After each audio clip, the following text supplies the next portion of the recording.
Hi friends, ஒரு சின்ன mini vlog பார்க்கலாமா?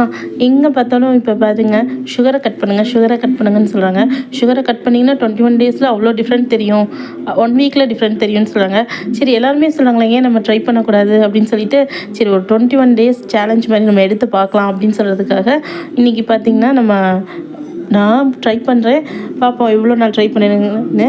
அதனால் மார்னிங் எந்திரிச்சதுமே பார்த்திங்கன்னா டீயை கட் பண்ணிவிட்டு இந்த வெண்பூசணி ஜூஸ் குடிக்கலாம் அப்படின்னு சொல்லிட்டு குடித்தேன். நல்லா தாங்க இருந்துச்சு. சரி, எல்லாருமே சொல்லும்போது நம்மளும் கேட்டு பார்ப்போமே எப்படி இருக்குது ரிசல்ட்டு, நம்ம சப்ஸ்கிரைபருக்கும் எப்படி நல்லா வருதாங்கிறதுக்காக தான் ட்ரை பண்ணுறேங்க. அதுக்கப்புறமேட்டு பார்த்திங்கன்னா கொஞ்சம் சேலட் செஞ்சுருந்தேன். இது as usual cucumber, onion, carrot, கொஞ்சம் கர்டு போட்டு சால்ட்டு போட்டு சாப்பிட்றது தாங்க சேலட்டு. நல்லா தான் இருந்தது. உங்களுக்கு முளைக்கட்டின பயிர் இருந்தாலும் போட்டு செஞ்சிங்கன்னா கொஞ்சம் நல்லா ஃபில்லிங்காக இருக்குங்க. அப்புறம் மார்னிங் பிரேக்ஃபாஸ்ட்டுக்கு பார்த்திங்கன்னா கோதுமை உப்புமா செஞ்சுருந்தேன் பசங்களுக்கு.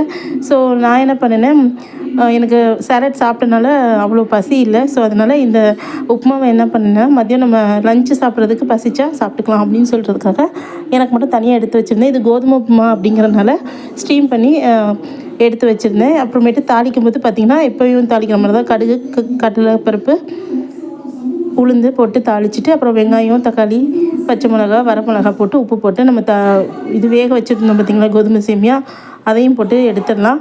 லாஸ்ட்டாக ஃபினிஷிங்காக கொஞ்சம் லெமனை புழிஞ்சு எடுத்திங்கன்னா சூப்பரான சேமியா உப்புமா ரெடி. எனக்கு சுகர் கிரேவிங்ஸ்லாம் ரொம்ப வராதுங்க, ஏன்னா எனக்கு ஸ்வீட் அவ்வளோக்கா பிடிக்காது. பட் டீ மட்டும் என்னால் குடிக்காமையே இருக்க முடியாது. அதுதான் எப்படி கண்ட்ரோல் பண்ண போகிறேன்னு தெரியல. மார்னிங் மோஸ்ட்லி நான் குடிக்க மாட்டேன், பட் ஈவினிங் 4 o'clock ஆனால் டீ கண்டிப்பாக குடிக்கணும். பார்ப்போம் 21 டேஸில் என்ன நடக்குதுன்னு. கண்டிப்பாக வீடியோ பிடிச்சா லைக் பண்ணி சப்ஸ்கிரைப் பண்ணுங்கள் ஃப்ரெண்ட்ஸ். ஓகே, பாய்.